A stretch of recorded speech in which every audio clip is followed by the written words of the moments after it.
was none and other just than fucking let it CNN go. reporter Caitlin Collins, who was ripped to shreds by Trump and his administration after asking a very bizarre question. I don't like clowns. French anti-migration philosopher banned from entering Britain. Whoops.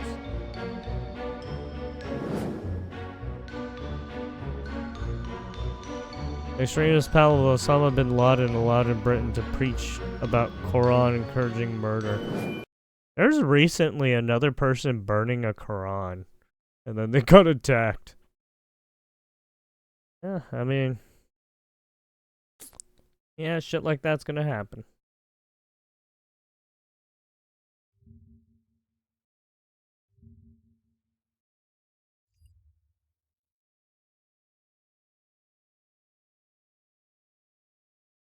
Destination, the beach is surprising. Government denies white farmer the rights to water his crops.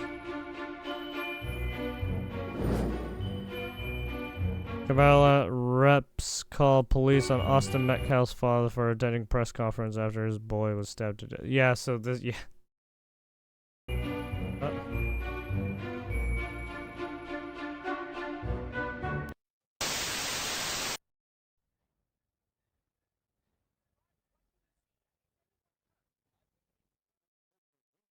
Oh. And it ain't no man. It was a civic duty. When I saw people on my side of the street not telling the truth, I thought that was time to... Are people still mad at you for that? Some people, sure. People criticize me. They criticized me because of my stance against the war 20 years ago, and some people picketed my movies, and they put me in a deck George of cards. Clooney. And and that's I have to take that. That's fair. I'm okay with that. I'm okay with criticism for my, for where I stand. Really, I'm just marveling at that hair dye. I mean, how? Why? No. I'm just marveling at that. We did cover this whole thing when he tried to rewrite history on 60 Minutes a few weeks back. You know, George must think we're all suffering from Biden's cognitive decline, because far from taking a principled stance and doing his civic duty, George Clooney was part of the Biden cover-up. Not only did he hold a massive Hollywood fundraiser for Joe Biden, we all remember the president glitching and having to be assisted off the stage by Barack Obama. And then we had the White House lie to us and say the videos of him being helped off stage were right-wing disinformation. Right-wing disinformation. And I remember that George Clooney, he did get helped out by Obama. That all happened at his event. He didn't do his civic duty then. No, he waited weeks and weeks and weeks. Only after Biden had that disastrous debate performance against Donald Trump did George Clooney write that op-ed. In fact, a couple of weeks after the debate. Now, you cursed brat! Look what you've done! I'm melting! Oh, what a world! What a world! President Trump's target was none other than CNN reporter Caitlin Collins, who was ripped to shreds by Trump and his administration after asking a very bizarre question about the deportation of an alleged terrorist to El Salvador. Return the man who your administration says was mistakenly deported. The man who was mistakenly deported to El Salvador? Well, let me ask Pam, would you answer that question? Sure, President. First and foremost, he was illegally in our country. He had been illegally in our country. And in 2019, two courts, an immigration court and an appellate immigration court, ruled he was a member of Garcia or whatever his name and he was illegally in our country. Right now, it was additional paperwork had needed to be done. That's up to El Salvador if they want to return him. That's not up to us. The Supreme Court ruled, President. Right, I mean, this is this is their citizen, not ours. This is international matters, foreign affairs. If they wanted to return him, we would facilitate it, meaning provide a plane. And you are doing a great job. Thank you. Wait a minute. Can you just also respond to that question? Because, it's asked by CNN, and they always ask it with a slant, because they're totally slanted because they don't know what's happening. That's why nobody's watching them. But would you answer that question also? Yes, gladly. So, as Pam mentioned, There's an illegal alien from El Salvador. So, with respect to you, he's a citizen of El Salvador. So, it's very arrogant even for American media to suggest that we would even tell El Salvador how to handle their own citizens as a starting point. As 2 immigration courts found that he was a member of MS-13. When President Trump declared MS-13 to be a foreign terrorist organization, that meant that he was no longer eligible under federal law, which I'm sure you know, you're very familiar with the INA, that he was no longer eligible for any form of immigration relief in the United States. So he had a deportation order that was valid, which meant that under our law, he's not even allowed to be present in the United States and had to be returned because of the foreign terrorist designation. This issue was then, by a district court judge, completely inverted, and a district court judge tried to tell the administration that they had to kidnap a citizen of El Salvador and fly him back here. That issue was raised to the Supreme Court, and the Supreme Court said the district court order was unlawful, and its main components were reversed 9-0 unanimously, stating clearly that neither Secretary of State nor the President could be compelled by anybody to forcibly retrieve a citizen of El Salvador from El Salvador, who again is a member of MS-13, which, as I'm sure you understand, rapes little girls, murders women, murders children, is engaged in the most barbaric activities in the world, and I can promise you, if he was your neighbor, you would move right away. And after the Trump administration was done roasting her, the president of El Salvador piled on, saying the question was preposterous. Can President Bukele weigh in on this? Do you plan to return him? Well, I guess, suppose you're suggesting that I smuggle a terrorist into the United States, right? It's always Okay. Basically, he was all like, "You're suggesting I smuggle him back into the United States?" How can I return him to the United States? Like, I smuggle Or him return to the him to- United States, or what do I do? Of course, I'm not going to do it. Of course not. I'm not going to do it. The question is preposterous. How can I smuggle a terrorist? There's another Destiny orbiter. What's his name? I think it was like Pisco or something. Yeah, that fucking weirdo. Yeah, apparently he wants to fucking allow criminal activity constantly because he's a fucking weirdo. To the United States. I don't have the power to return him to the United States. But you can release him inside El Salvador. Yeah, but I'm not releasing, we're not very fond of releasing terrorists into our country. We just turned the murder capital of the world into the safest country of the Western Hemisphere, and you want us to go back into the releasing criminals so we can go back to being the murder capital of the world? And that's not going to happen. Well, they'd love to have a criminal, released into I mean, there's a fascination. They would love it. Yeah. They're sick, these are sick people. Mark, do you have something to say about Yeah, Stephen outlined it. I don't understand what the confusion is. This individual is a citizen of El Salvador. He was illegally in the United States and was returned to his country. That's where you deport people, back to their country of origin. Except for Venezuela, that wasn't refusing to take people back, or places like that. I can tell you this, Mr. President. No, the foreign policy of the United States is conducted by the President of the United States, not by a court. And no court in the United States has a right to conduct the foreign policy of the United States. It's that simple. End of story. It's alive. Oh, it's alive. It's alive. It's alive. It's alive. The governor of Pennsylvania, Josh Shapiro's home was attacked, and the suspect, who has said he planned to use a hammer to beat the governor if he encountered him, he's admitted this attack was motivated by Shapiro's stance on Palestine. Sarah, what else can you tell me about this assailant?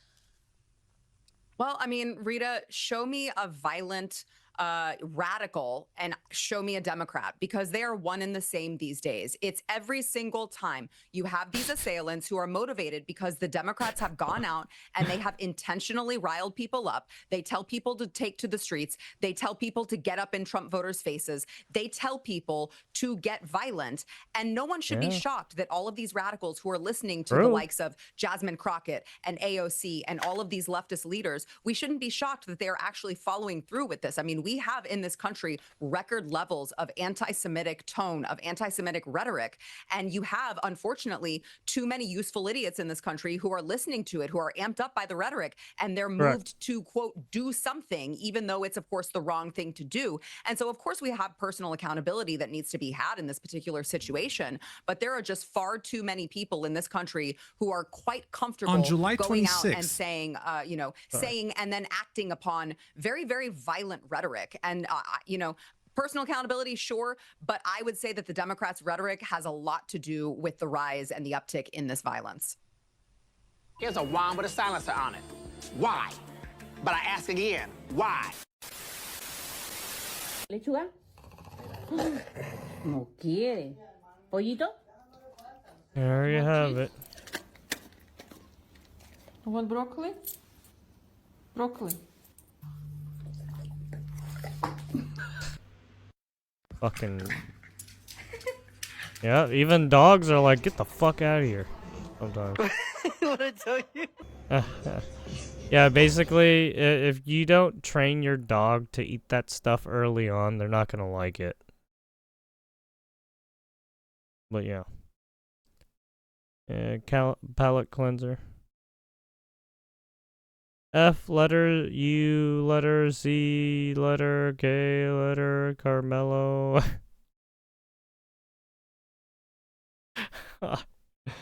Apparently a lot of people saw that one and were just like, fuck you. Jesus.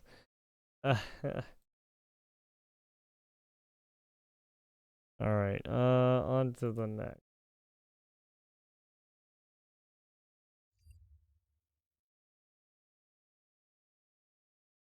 South Korea is wrong with the society. Everything wrong with society? Oh shit. We'll watch this probably tomorrow.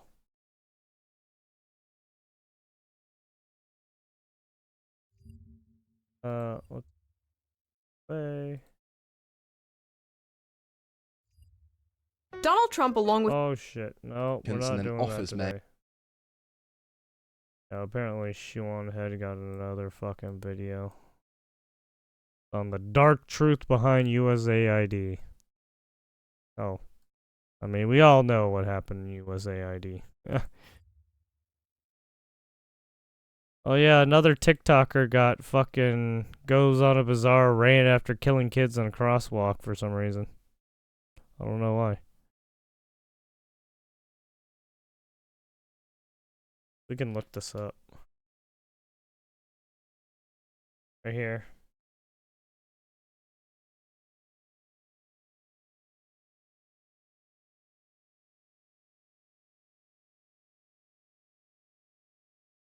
Driver pleads not guilty in Ocean Parkway crashing that killed mother, 2 children in Brooklyn. Miriam Yarimi appeared in court in person on second-degree manslaughter charges. Her attorney entered a not guilty plea. In my over 25 years as a prosecutor in Brooklyn, this still remains one of the worst collisions that I've ever seen on a New York City street. A grand jury indicted 32-year-old Miriam Yarimi on multiple charges, including 3 counts of second-degree manslaughter. In cuffs, wearing a gray and green jailhouse jumpsuit, Yarimi stood next to her attorney inside a Brooklyn courtroom as he entered a not guilty plea. The Brooklyn district attorney was also inside the courtroom. What's clear is that an entire community has suffered a tremendous loss. Yarimi is accused of plowing into 34-year-old Natasha Sada, her 2 daughters, 8-year-old Diana and 5-year-old Deborah, killing them and leaving Sada's 4-year-old son in critical condition. Prosecutors say the boy remains in an induced coma. We'll get to discovery, we'll review the material, and I think that when the dust settles, I think that people should hold their judgment. The deadly crash happened in broad daylight as the family was crossing Ocean Parkway in Midwood. Police say Yarimi was driving with a suspended license, and records show she had over 90 traffic violations and $10,000 in unpaid fines. A driver who's reckless and continues to speed, who continues to ride at 32 suspended license show she had Oh over my God, 90 we got gun our license, we got and our records Jack show Doherty. She had over 90 traffic God damn. violations and $10,000 in unpaid fines. A driver who's Jesus. reckless and continues to speed, Fucking who continues to 99? run red lights, they can pay off. Look, I only have some those parking camera violations tickets. because There are no of points on their fucking not licenses, paying and parking technically pass. their cars are not in scoff. Yerimi's attorney argued for a conditional release, saying Yerimi is a longtime resident of Brooklyn, not a flight risk, has no previous violent offenses, and the charges won't stick. They need to prove that the Department of Motor Vehicles actually sent out the notification and that the Postal Service actually delivered. I have reason to believe that her license was not suspended. Yerimi was remanded. If convicted, she faces 15 Oh no, to it was 45 actually years I in did pay prison. for parking. Her next court date, Just I June was 11th. in the wrong In spot. downtown Brooklyn, Jennifer Bisram, CBS Got a News, parking New York. Drop Anyway. for Friday evening.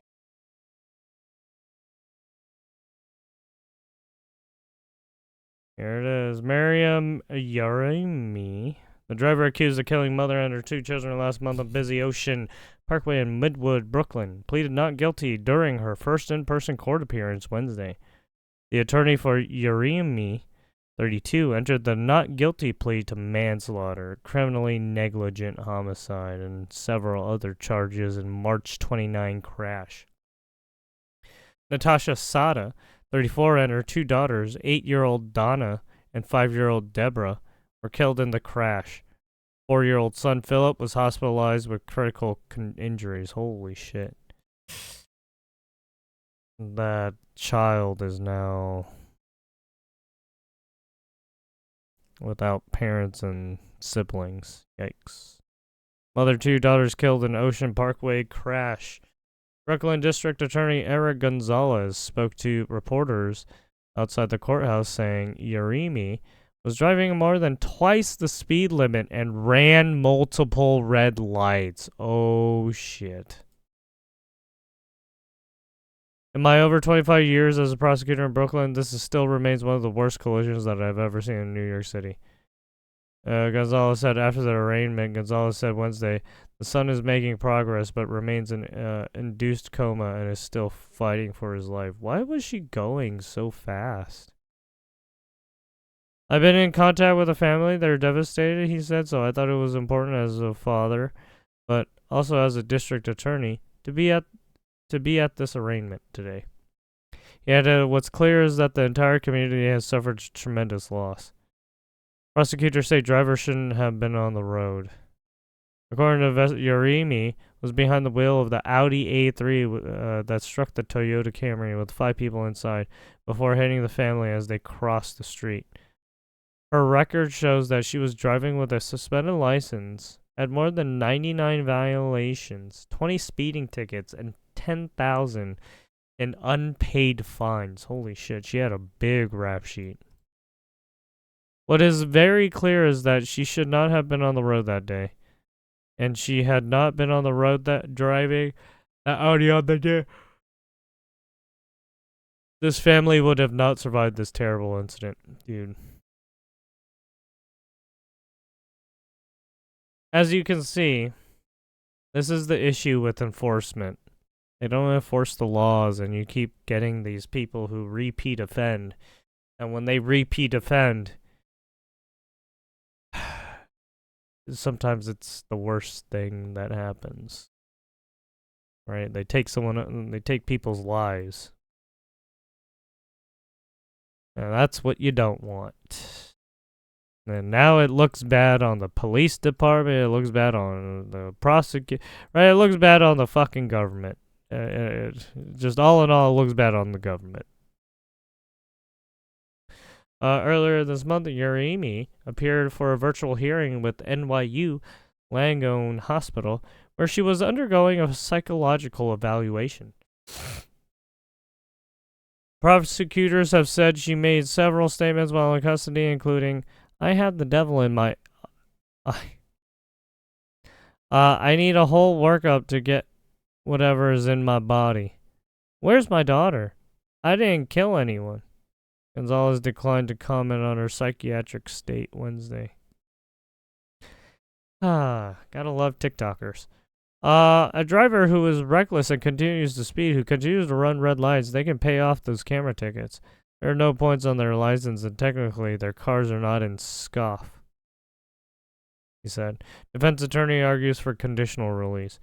Yerimi's attorney said this is her first encounter with the criminal justice system and describes her as a mother and active member of her community.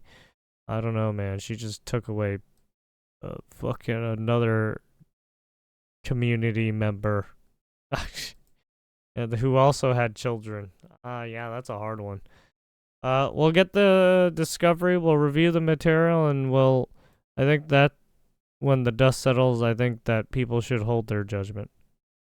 And Joe Amsel. I mean, that's as best as he could say it. I think, is Amsel the attorney for Yerimi? I guess so. Amsel argued for the condition. Oh, yeah. Basically, he's just trying to get the best deal he can. Even if he knows that Yerimi's in the wrong. Or, right. If all the evidence is stacked against her, right, all he can do is lessen everything and try to plead the case, right? Not a flight risk and has no previous violent offenses. He says the charge won't stick. They need to prove that the Department of Motor Vehicle actually sent out the notification that the postal office actually delivered. I have reason to believe her license was not suspended, he said. She remains in custody and her court date has been set to June 11th. If convicted on the charges, she was face 15 to 45 years in prison. So he's hoping on the fact that they misprinted her license or something, and it's not suspended when it should be suspended or some shit. I don't know. I mean, it should be suspended given all the fucking cases, incidences she's been in, right? Right there. Yeah. There you have it. Another TikToker. It wasn't an OnlyFans this time.